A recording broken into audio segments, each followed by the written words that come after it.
हमारे वृंदावन में एक संत हुए, वो रोज सोहनी सेवा करते थे, झाड़ू लगाते थे पूरे वृंदावन में, यत्र तत्र जहां उनका मन करता था उसी कॉलोनी का आज पूरी सफाई करते। सुबह 4 बजे से उनका यही भजन था, यही संध्या थी, यही नाम जप था। सोहनी लेते और लेकर के बुहारते पूरे मार्ग को, और हमारी आपकी तरह नहीं जोर जोर से, नहीं, धीमे धीमे। उनके मन में ये भाव था कि वृंदावन श्री प्रिया प्रियतम का ही स्वरूप है, इनके प्रति मैं रोष नहीं करूंगा, धीमे धीमे। और जब बुहारते थे तो अपने नेत्रों से ध्यान पूर्वक ब्रज की रज को देखते थे, कहीं कोई चिन्ह दिख जाए, कहीं किशोरी जी के चरण रज दिख जाए, कहीं ठाकुर जी के चरण दिख जाए। करते करते जब वर्षों बीत गए तो किशोरी जी के मन में भाव आया, हम नित्य रास के लिए वृंदावन में जाते हैं और पूरे वृंदावन को सुव्यवस्थित ये महात्मा करके रखते हैं, और इनकी एक ही अभिलाषा है कि हमारे चरण चिन्ह इनको दिख जाएं। एक दिन किशोरी जी ने उनको अपने चरण चिन्ह का दर्शन कराया।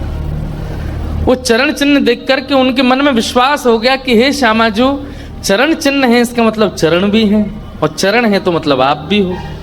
जब चरण चिन्ह तक ले ही आई हो तो आप अपने दर्शन भी करा दो।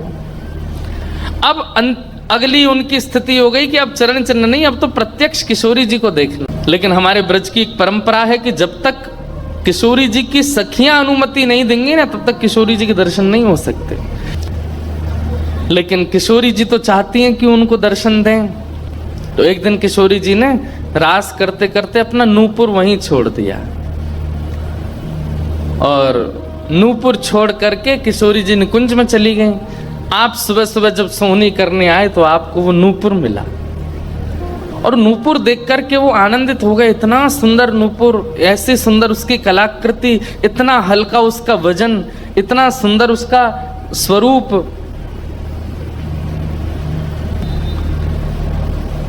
आपके मन में भाव आया कि कोई बड़े घर की लाली होगी, उसका रह गया होगा, मैं रख लेता हूं, कभी कोई मिलेगा मांगने आएगा कि भाई हमारा नूपुर दो तो मैं दे दूंगा। आपने वो नूपुर अपने पास रख लिया। नूपुर से दर्शन किशोरी जी ने कईयों को कराए, इसलिए वृंदावन में जब चला कीजिए ना, बहुत ध्यान पूर्वक देखते हुए पृथ्वी को चला कीजिए, क्या पता क्या मिल जाए। सूरदास जी को भी नूपुर से ही दर्शन हुए किशोरी जी के।